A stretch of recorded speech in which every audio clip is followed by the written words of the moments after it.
Guys ഇന്നത്തെ ഉച്ചയൂണ് കുറച്ച് സ്പെഷ്യലാണ്, വേറെ ഒന്നും കൊണ്ടല്ല. ഇന്ന് നാത്തൂനും ഫാമിലിയും വരുന്നുണ്ട് കേട്ടോ. അതുകൊണ്ട് തന്നെ നമ്മളത് ഉച്ചയ്ക്ക് ബിരിയാണിയാണ്.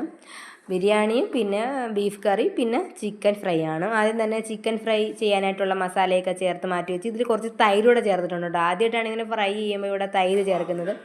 അതിനുശേഷം ബീഫിനുള്ളത് എല്ലാം സെറ്റാക്കിയിട്ടുണ്ട്. ഉള്ളിയും കൊച്ചുള്ളിയും ഇഞ്ചിയും വെളുത്തുള്ളിയും എല്ലാം കൂടെയൊക്കെ മിക്സ് ചെയ്ത് നമ്മൾ അടുപ്പിലിട്ട് നോർമലി എങ്ങനെയാണ് ഇപ്പോൾ വെക്കുന്നത് അതേ കണക്ക് തന്നെയാണ് വെക്കുന്നത്. ഇതെല്ലാം ചെയ്യുന്നത് ചേട്ടനാണ് കേട്ടോ. കാര്യം ബിരിയാണിയൊന്നും ഞാനും ഇതുവരെ ഉണ്ടാക്കിയിട്ടില്ല. ഇവിടെ ബിരിയാണിയൊക്കെ വയ്ക്കുമ്പോൾ ചേട്ടൻ തന്നെയാണ് ബിരിയാണി വയ്ക്കുക. ബീഫും വയ്ക്കുമ്പോൾ ചേട്ടൻ തന്നെയാണ്. ഈ ബീഫ് ബിരിയാണി അങ്ങനത്തെ ഐറ്റംസ് ഒന്നും ഞാനിതുവരെ ഉണ്ടാക്കി പോലും നോക്കിയിട്ടില്ല.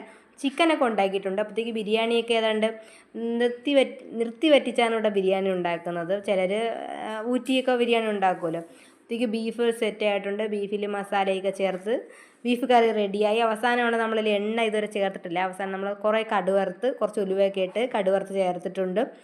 ഉച്ചയ്ക്ക് ഇന്ന് ബീഫ് ഫ്രൈ ഉണ്ട്, ചിക്കൻ ഫ്രൈ ഉണ്ട്, പിന്നെ സലാഡുണ്ട്. അച്ചാർ മേടിക്കാനൊന്ന് മറന്നുപോയി കേട്ടോ.